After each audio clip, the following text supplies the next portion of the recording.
Ärme ole nii kuivikud, plaksutame ka ikkagi. Just, käed tööle! Sissejuhatus tehti meile ära, aitäh selle eest, aga paneme veidi, enne kui me hakkame suhtlema Hispaania ja Eesti kinnisvara teemadel, paneme publiku ka natukene tööle, et esiteks, kui palju siin ruumis on kinnisvarainvestoreid, kellel on mõni kinnisvaraobjekt portfellis? Käed püsti nüüd! Siin on väga hästi, sealpool on natuke lahja, et järgmine kord teie kollige siia keskele, siis saate rohkem inspiratsiooni. Kellel on kinnisvara Eestis? Käsi püsti. Kellel on kinnisvara välismaal? Ja kes tahaks osta kinnisvara välismaal? Väga hea. Ma arvan, publik on meile sobiv ja alustame sellest siis, et alustame Hispaania poole, et Gerdi, kes sa oled, kus sa tuled ja mis sa igapäevaselt teed? Tere, mina olen Gerdi Arst, olen eelkõige ettevõtja. Kinnisvarasse ma sattusin aastal 2005, ehk siis tänaseks juba 20 aastat selles valdkonnas toimetanud. Ma soovin kogu hingest, et ma oleks hakanud ka day one kohe kinnisvarasse investeerima, aga seda ma hakkasin tegema alles circa 10 aastat hiljem. Nii et soovitan täna alustada kõigil. Et see noortepaneel, siin räägiti, et noored teenime suure raha ja siis meie vanuses on hea ja õige aeg see kinnisvarasse ära parkida, ma tunnen. Just. Ja viimased 3,5 aastat olen elanud koos abikaasaga Marbella piirkonnas Costa del Solis ja seal ma müün kinnisvara. Abikaasa tegeleb halduspoolega ja üheskoos me teeme ka kinnisvara flippe. Väga hea. Ja Martin, sina oled siin Sombuses Eestis, et vahemärkusena hommikul, kui ma uksest välja tulin, siis ma teadsin, et see saal saab olema täis.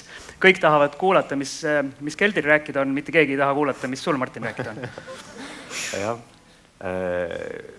mina Martin Vendla, ma olen kinnisvaras töötanud 7 aastat ja viimased 1,5 aastat ma siis ka juhin kaasjuhin siis ühte Uusmaa harukontorit koos siis sinu partneriga ja Mikuga, et kui siin hästi põnev oli tõesti seda eelmist paneeli kuulata, et kui saab YOLO näpud püsti investeerida, et siis kinnisvaras sul pikka pidu niimoodi ei ole.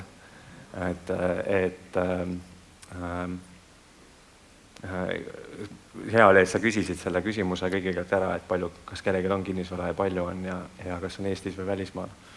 Et siin on turbulentsed ajad olnud, et kui ma alustasin maaklerina 7 aastat tagasi, et siis öeldi, et rusikaga vastu rinda tagusid need mehed, kes ütlesid, et nad on kinnisvara vahendanud siis, kui oli Lehman Brothersi kokkukukkumine, see suur finantskriis. Ja siis ma nüüd mõtlen, kurat, et 2008 oli nagu raske, aga ma ütleks, et see viimased 5 aastat on olnud väga turbulentne. Nii et minul on olnud au siis kinnisvara vahendada ajal, kus maailm toimis normaalselt ja ajas, mis meil täna on toimunud. Et ma ütleks, et see on nagu öö ja päev. Meie see paneeli pealkiri nõuab, et me käime välja siis sellised kuldreeglid ka kinnisvarasse investeerimisel. Sinna me kohe jõuame ja me mõtlesime, et me teeme seda nii Hispaania võtmes ja Eesti võtmes ja proovime leida neid erinevusi ja ühisusi. Aga seal on veel väike nüanss, et praeguses turuolukorras. Et ma tahangi, alustame Eestist, milline see kinnisvara turuolukord hetkel Eestis on. Sa ütlesid, et viimased aastad on väga turbulentne olnud. Räägi see saalile lahti, mida see turbulentsus näiteks investori vaates tähendab? No selles mõttes, et sul kõigepealt alustame sellest, et meil oli koroona, eks ole. Et siis 2020, ma lähengi nüüd 2020 aasta algusesse. Et kõigepealt tuli koroona, siis oli kõigil pea laiali otsad, et mis nüüd saama hakkab, et ülemaailmne lockdown, et sellist asja pole mitte kunagi kellelgi olnud, et ülemaailmne pandeemia. Siis sellele järgnes hüppeline buum, võiks öelda, nagu Eesti kinnisvaras ka, meil maakleritel oli ka, nagu minu kõige raskem töö osa oli, et saaks selle hindamisakti võimalikult müügihinna lähedale. Et see trepikodades kauplemised. Ja siis meil oli tõsine buum, siis meil oli energiakriis, siis algas sõda. Siis kui sõda algas, siis 22 aasta suvel Euribor tõusis, siis kinnisvarahinnad hakkasid langema. Nüüd, mis mu arvamus on, olles siis nüüd ka lisaks maaklerile ka kontorijuht, et meil on, tahaks öelda, et väga nagu tubli büroo oma tehingute ja käibe kõige poolest, et siis mul tegelikult on privileeg nagu näha ka nagu mitte ainult meie bürood, vaid ka kogu Uusmaa kaubamärki. Ja ma näen, et me oleme jõudnud siis teatava stabiilsuseni uuesti ja mulle meeldib tuua seda näidet, et nooremad maaklerid, kolleegid või nooremad investorid, kes ei ole enne 20 aastat kinnisvaraturus olnud, enne 2020, et nüüd mul on niisugune tunne, et me oleme jõudnud siia 2019 aasta turgu tagasi just nagu oma tehingute aktiivsuse ja teatava sellise stabiilsusega. Et ma täna pigem olen mõõdukalt optimistlik. Ma olen realist, aga ma olen mõõdukalt optimistlik kinnisvara osas Eestis. Aga Hispaanias, seal on vist kogu aeg näpud püsti? Hetkel on küll turg ikkagi vägagi aktiivne ja kasvav turg, et eelmine aasta näiteks meie piirkonnas kasvasid hinnad keskmiselt 15% lausa ja selleks aastaks prognoosivad kasvu selline 10%, võib-olla natuke peale, et loodame, et see stabiliseerub, sest ega selline väga kiire kasv ka hea ei ole. Et iseenesest selline stabiilne kasv oleks nagu kõige parem. Aga vaatame siis natukene tulevikku ka, et üks on siin mõõdukalt optimistlik, teisel on näpud püsti kogu aeg, et vaatame, ma ei tea, võtame sellise pigem kinnisvara võttes lühikese perspektiivi 1, 2, 3 aastat, et mida te näete nii Eestis kui Hispaanias? Ma arvan, et Eesti mõistes ma ütleks, et mulle meeldib, et Euribor tuleb alla, kõikidele ilmselt meeldib see. Oota, küsin vahele, kellele ei meeldi, et Euribor tuleb alla? Tõstab käe nüüd. Kõigile meeldib. Et kuna Euribor tuleb alla, et siis täna on jällegi investorid tulemas tagasi turule, et vahepeal võis tõesti öelda, et enamasti olid ikkagi vajaduspõhised tehingud, et nüüd juba kuuleb ka korterihuvilistelt seda, et ostavad kinnisvara mitte endale, vaid väljaüürimiseks. Et vahepeal seda nagu üldse enam ei olnud, et Kui ära see investor siin Eestis vahepeal ära kadus? Täiesti null? No tõesti ma ei mäleta küll, et mul oleks ka praegu, täna tegelikult ikkagi on vähe, et aga kuna see sõltuvalt sinu perspektiivist, et kui pikaajalise vaatega sa oled, et kas lühike, keskpikk või pikk, et siis alternatiivsed investeeringud pakkusid sulle palju enamat kui kinnisvara, et kui sul ikkagi kinnisvara hinnad lähiaastatel ei tõuse, vaid pigem kas seisavad samad või langevad, eks ole, siis inimesed on suunanud oma kapitali mujale. Aga nüüd ma täna näen juba turul seda ja ma ka ise ja ma tegelikult selle festivali jaoks natukene siin uurisin maad ka, et mõne sõbraga rääkisin või kolleegiga, et küsisin nii muus jaas, et kuule, mis sa arvad kinnisvaraturust? Ja ma lihtsalt tahtsin näha, mida nad nagu ütlevad ja valdavalt ikkagi ma olin üllatunud, et ikkagi kui positiivsed olid, olenemata sellest geopoliitilisest olukorrast, kus me täna oleme. Kuidas Hispaanias tulevik välja võiks näha? Esiteks meil on seal 2 tüüpi ostjaid. Ühed ongi siis sellised, kes ongi puhtalt investorid, kes soovivad raha ära paigutada ja tootlust teenida ja teised on siis sellised võib-olla elustiili investorid või ka siis sellised, kes võib-olla sinna plaanivad päriselt elama jääda. Et esialgu võib-olla katsetatakse seda elu, ütleme selline talveperiood ja niimoodi, aga lõpuks ikkagi tehakse see lõplik kolimise otsus ja neid on ka väga palju. Ja teine asi, millest me ei sõltu ühest rahvusest, et seal on tohutu rahvaste paabel, väga palju erinevaid rahvuseid ja praegu tänu sellele, ütleme, geopoliitilisele olukorrale on lisandunud turule väga palju uusi rahvusid nende jaoks, et näiteks, keda seal varem nii palju olnud, olid poolakad näiteks, samamoodi kõik Balti riigid, ja ameeriklased on tulnud väga tugevalt turule Kanadast, et see ostjaskond on hästi lai. Ehk siis ma saan aru, see hinnasurve võiks justkui jätkuda? Jah, et seetõttu arvataksegi, et see hinnasurve nagu jätkub, aga loodame, et sellises mõistlikus tempos, et ei kuumen üle. kui me tuleme nüüd Eestist tulnud investori juurde, kes näiteks sinu juurde jõuab või sa oled kuulnud, siis mida sinna tullakse kõige rohkem tegema? Kas see, nagu sa ütlesid, et vahepeal elame ise, vahepeal üürime välja või tehakse ikkagi päris ärina, pannakse oma lühiajalise üüriportfell kokku, tehakse seal flippimist näiteks siit Eestist tulles, mis see kõige populaarsem on? Kõik need variandid, mis sa praegu just välja pakkusid, et viimasel ajal olen saanud hästi palju ka päringuid selles osas, et soovitakse flippida, kuna ilmselt on kuuldud, et ma ise seda ka teen, et siis tullakse nagu nõu küsima. Samuti on investorid, kes on Eestis midagi ära müünud ja nüüd soovivad ka seal endale väikse portfelli tekitada, mis teeniks tulu ja vahetevahel siis kasutavad ka ise, nii et kõik variandid. Gerdi ütles, Martin, et Eestis on investorid oma vara maha müünud, sina oled raha kätte saanud, et sul on kõik hästi, kui Hispaaniasse minnakse.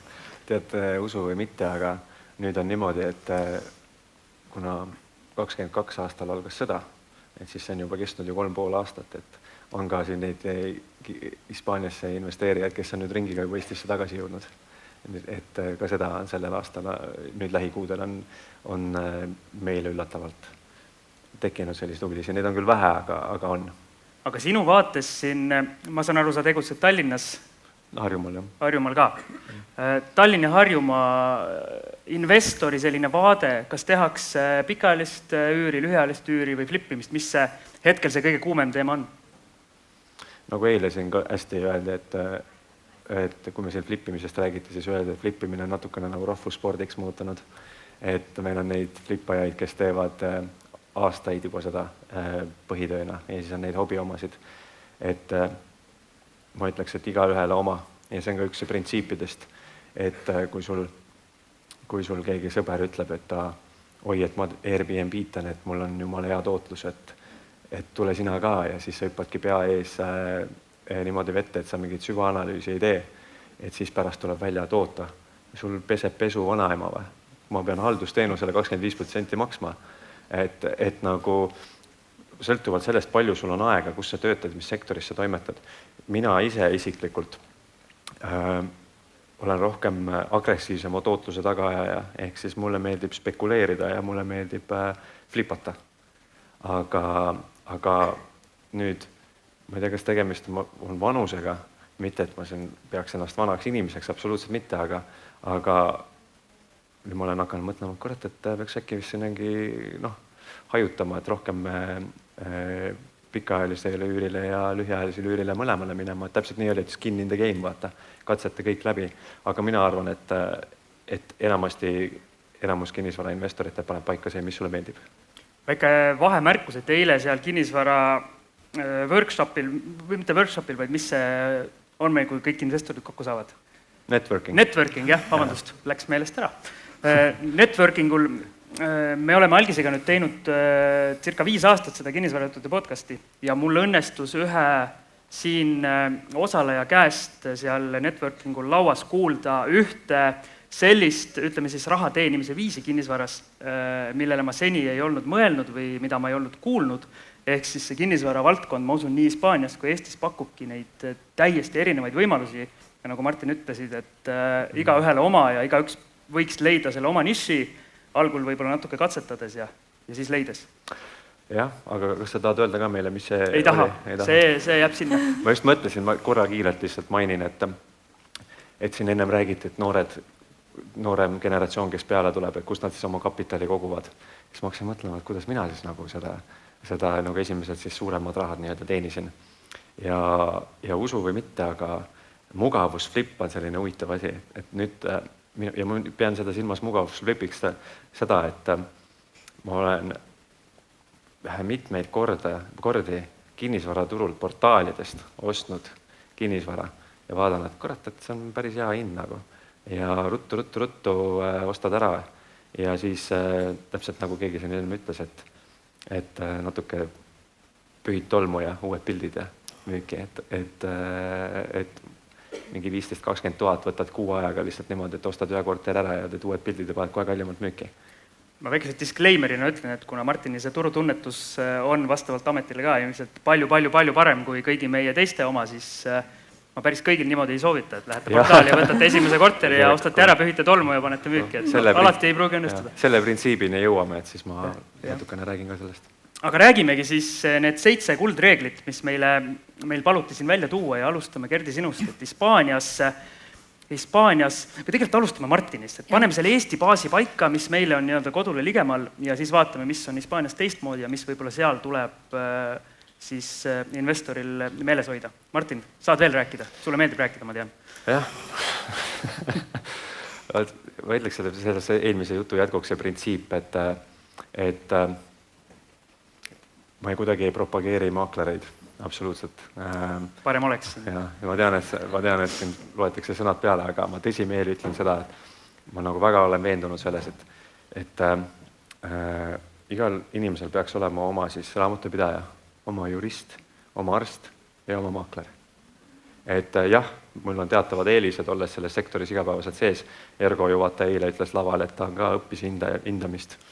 Et Julia on ju Capital Millis ka kinnisvara taustaga, eks ole. Et sul teatava eelise ta kindlasti annab, aga kui sul ei ole seda, kui sa ise ei ole maakler või hindaja, siis ümbritse ennast nendega. Et see oleks nagu esimene printsiip, et ümbritse ennast esiteks kinnisvara like-minded inimestega. Neid Eestis, mulle väga meeldib, et Eestis neid networking ja neid asju on nagu väga-väga palju. Aga teiseks, et siis oma ühte väga head maaklerit, professionaalselt head maaklerit hoia nagu kiirvalimises. Edasi, 7. Ma võin seda kohe 7 või? Jaa, muidugi. Okay. Sa ei lase mulle üldse vahepeal öelda, mis ma sellest punktist arvan. Kui sa tahad kommenteerida, absoluutselt. Ja ma arvan, et oleks hea. Okei, teeme niimoodi, teeme siis nagu pingpongi. Muidu on aeg täis, Gerdi ei saa rääkida. Ma olen Martiniga hästi nõus, et minul oli ka esimene punkt see, et kui te Hispaaniasse tulete, looge endale kõigepealt selline oma tiim nii-öelda. Et edukas investeering algab ikkagi õigetest inimestest. Ja mina ka maaklereid üldse ei propageeri, aga soovitan alustada maaklerist. Ja eestlane muidugi mõtleb, et milleks mul seda maaklerit vaja on, et ma oskan ise ka portaalis need objektid välja otsida. Aga Hispaanias päris nii ei ole, vähemalt Costa del Solis mitte, et portaal kui selline on olemas või portaalid siis Fotocasa, Idealista, aga ütleme, seal on 70-80% pakkumistest ei ole adekvaatsed, need ei ole tegelikult saadaval, need on fake kuulutused või aegunud kuulutused. Ja tegelikult süsteem toimib hoopis teisel põhimõttel, et maakleritel on oma infobaas, kus on kõik objektid üleval ja kõik maaklerid pakuvad kõiki objekte. Et sealt samast infobaasist see info võetakse. Ja see ongi nagu Ameerika süsteem tegelikult. Et igas tehingus on siis 2 maaklerit, on ostja esindaja maakler, on müüja esindaja maakler. Nii et juba ainuüksi hea objekti leidmine nõuab ikkagi seda, et sul on hea maakler kõrval, kes tõesti igapäevaselt sulle seda asja välja sõelub sealt. Kui Martinil oli, et Eestis peab olema, mis sul oli, arst, raamatupidaja, mina abiellusin raamatupidajaga, tegin väga hea tehingu nii-öelda. No näed, sul maakler on ka algis, on ju? Ärme nüüd päris äärmustesse ka läheks. Ühesõnaga, ma saan aru, Hispaanias peab olema veel lisaks jurist ka, on eks? Jaa, et see on ka mega oluline, aga seda jällegi oskab maakler soovitada, kellega tal on hea koostöö varasemalt olnud, et seal see juriidiline pool, milleni me jõuame, on ikkagi päris keeruline ja kui Eestis tegelikult müts maha, teeb kogu selle asja ära maakler. Et maakler valmistab selle tehingu ju tegelikult ette, saadab info kõik notarile, siis Hispaanias teeb seda kõike advokaat. No Eestis ei ole päris maaklerit vaja selle jaoks, et infot notarile saata, et meili oskavad kõik kirjutada. Vabandust. Ja ütleme nii, et siin on olemas ju ka kõik infobaasid ja ligipääs kõigele, aga Hispaanias on see väga-väga keeruline, et see nii lihtsalt ei käi. Punktid sulle, nii, Martin jätkab. Ma ütleks, et mis see peamine on ikkagi, et asukoht kinnisvaras. Et see on üks põhiprintsiipidest ka, et ma soovitaks, võib-olla ma ise nagu viiks selle asukoha asja jutu natukene võib-olla selles mõttes veel sügavamale, et ise kinnisvaras nüüd 7 aastaga sa ikka ju mingeid asju õpid, vaatad, mis muutub, mis trendid on, kuidas kinnisvara, kuidas Tallinn muutub ja kuidas ka teised linnad muutuvad, siis mina ütleks, et lisaks asukohale üleüldiselt proovi näha nagu ka trende, kui sa investeerid kinnisvarast, et proovi näha seda piirkonda, mis on hästi populaarne ka tulles tagasi nüüd selle algusesse, kui ma ütlesin, et kas sa omad lühikest, pikka või keskpikka või pikka perspektiivi, et proovi näha ka neid trende, et kuhu liigub Tallinn või kuhu liigub Tartu või kuhu liigub Viljandi või mis iganes. Või Vaida, täpselt. Et Vaida vist väga ei liigu kuhugi, aga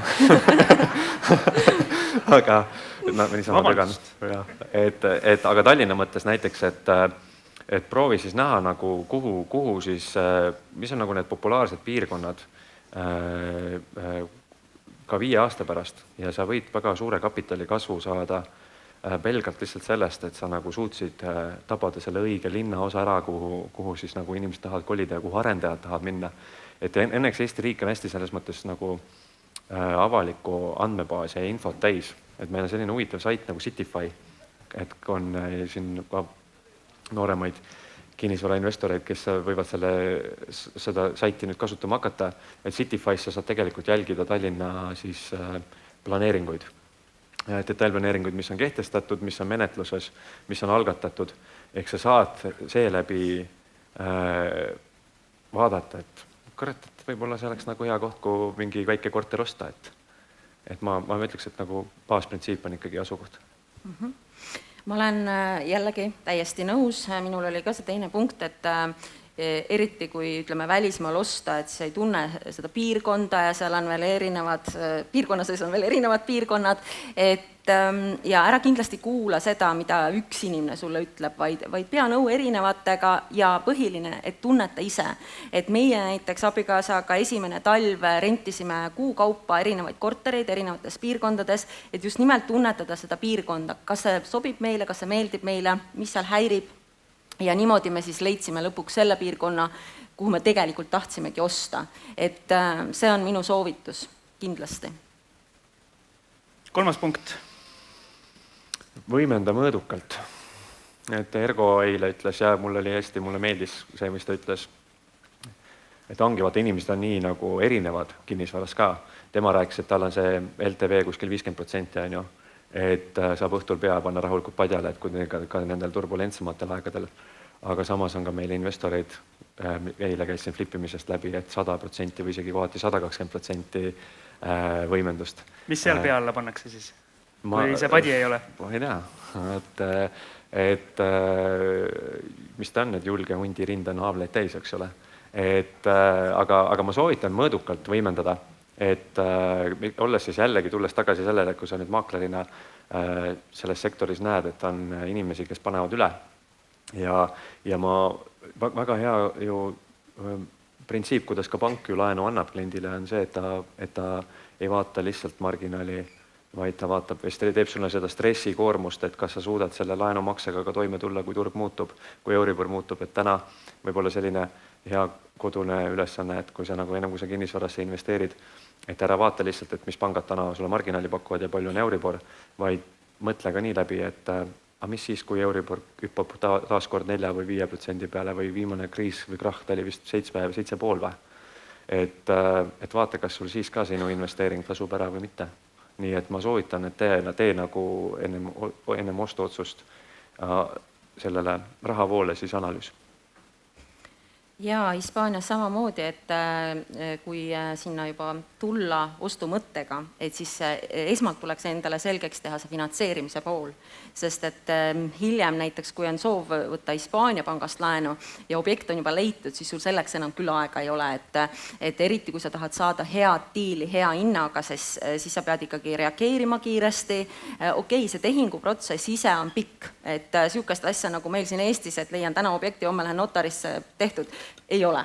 Et miinimum on 6 aega, aga on ka 2 kuud, võid ka pikema perioodi küll kokku leppida, aga ikkagi see finantseerimise pool tasub läbi mõelda, et kas võtta Eesti pangast laenu või võtta kohalikust pangast, et antakse ka mitteresidentidele laenu ja siis väga suur osa ostjast on ka sularaha ostjad tegelikult, kes on siin Eestis oma kinnisvara ära müünud ja tulevad siis sinna ostma. Viskavad rahapakid lauale ja? Jah. Väga hea. Martin, lähme edasi, vaata aega ka igaks juhuks. Ma tean, sulle meeldib väga rääkida, aga mahume aega. kusjuures, kui ma need printsiibid kirja panin, siis need 7 oli ikka jõle raske, oli nagu ainult mingi 7-ga seal piirduda, et mis on siis oluline, et see sõltubki... Palju ta tahaks 15 neid või rohkem? No, jah. Nii et kinnisvarasse investeerimine ei ole lihtne. Ei ole 7 printsiipi ainult. Aga ma ütleks, et ära osta jällegi sõltuvalt turu sellest tsüklist, kus me oleme, kas meil on tõusev turg või langev turg, et ära osta mingit jama kokku endale. Nagu, et siin on kindlasti inimesi, kes vaidleksid vastu ja me võimegi väidelda pärast, et kui ma rääkisin ennem sellest 21 aastasse oksjonitest, et üleüldiselt, kui kõigil olid näpud püsti ja kinnisvarasse investeerimine oli rahvussport, et siis mina pean täna seda jamaga vahendama pärast. et igasugused soklikorruse korterid, mitte et sokli vastu midagi oleks, aga et soklikorruse pinnad, siis sellised vanemad puitmajad, kus paar korda on põlend ja kõvema tulega võib ümber kukkuda. Aga korter sees oli ju nii ilus. Ja siis ilma dokumentideta objektid, kaasomandid ja sellised objektid, mida on väga raske seadustada. Et kui turg tõusis, siis oli suva, et ostan ja küll keegi ära ostab, aga täna turg on muutunud ja siis sa oled nüüd selle objekti omanik olnud siin paar aastat ja müüd selle miinusega maha. Nii et ma ütleks, et valiga, millesse sa investeerid. Ja sama, et Hispaanias see juriidiline pool on hästi keerukas, nagu ma juba ütlesin, et seal võib samamoodi igast jama osta. Et seal on väga palju tegelikult selliseid ehitisi, millel ei ole kasutusluba ja millele ei saa ka kasutusluba ja seal on neid kasutusloa ekvivalente erinevaid, et ongi siis see põhiline kasutusluba, LPO, siis on AFO, TAFO, SNU, et seal on nagu hästi palju igasuguseid erinevaid halle varjundeid, millest tuleb aru saada ja selle jaoks ongi hea, kui on see advokaat, kes teeb selle due diligence'i ära, aga kui sa siis millestki aru ei saa, siis küsi ikkagi üle, sest et seal ei ole see üldse sarnane Eestiga, et väga palju on selliseid pooltoone seal. Nüüd me peame need viimased punktid väga kiirelt läbi käima, et Martin, või too see üks, mis sa veel paneks siia kindlasti siia ritta tahaksid panna? 20 sekundit. Ja, ma tooks sellise huvitava printsiibi, mida ma eile Mikuga rääkisin partneriga siis. Me ei kuula absoluutselt, ma ütlen teile, et aega on vähe ja siis hakkab kuskilt, ma ei tea, kuskilt pihta. Siis kiirelt, et kui sa juba oletame, kui sa ostad selle uue korteri, et pane siis nagu vastav sisuga sinna sisse, et ära investeeri üle ja ära investeeri alla, sõltuvalt objektist. Mina ütlen hästi lühidalt oma viimased 3 punkti siis ära, et Hispaanias arvestage maksudega, sest et makse hispaanlased oskavad koguda ja kas meie ei oska siin või?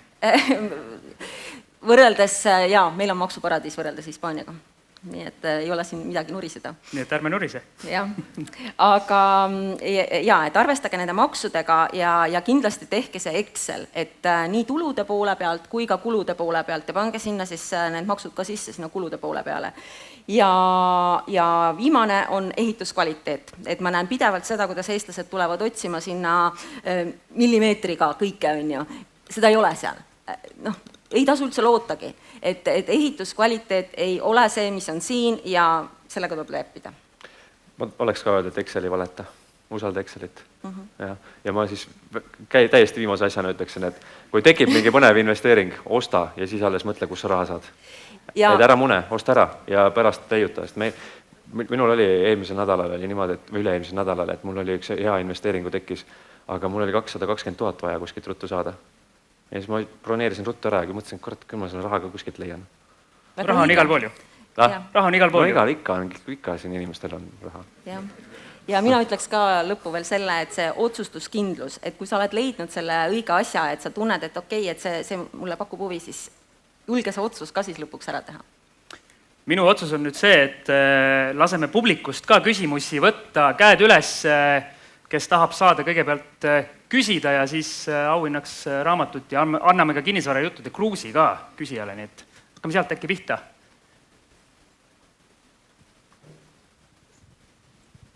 Aitäh, väga põnev on kuulata olnud. Küsiks, kuidas teie enda portfell hajutatud on? Kas on väga kallutatud kinnisvarale? minul on kõik kinnisvaras ja ma isegi ei vaata mitte kuhugi mujale, ma olen väga All in. all in. ma olen ka kuidagi liiga kaldu juba sinna suunas, et mul on ikkagi väärtpaberid ka, et siin ennem räägiti ETF-idest, et ma olen ka ETF-i usku, et osta ja unusta ära. Aga ma nüüd viimasel ajal olen kuidagi nagu väga kinnisvara kaldu, et kui pommid lendama peaksid hakkama, siis natuke jama. Võtame sealt, suur raha tahab ka küsida. Ja, Mihkel ootab tükk aega. Jah. Aitäh hea ettekande eest, et ma küsiks, et kui te mõlemad täna peaks minema midagi ostma kohe, mis asi see oleks ja kuidas te selle tehingu struktureeriks?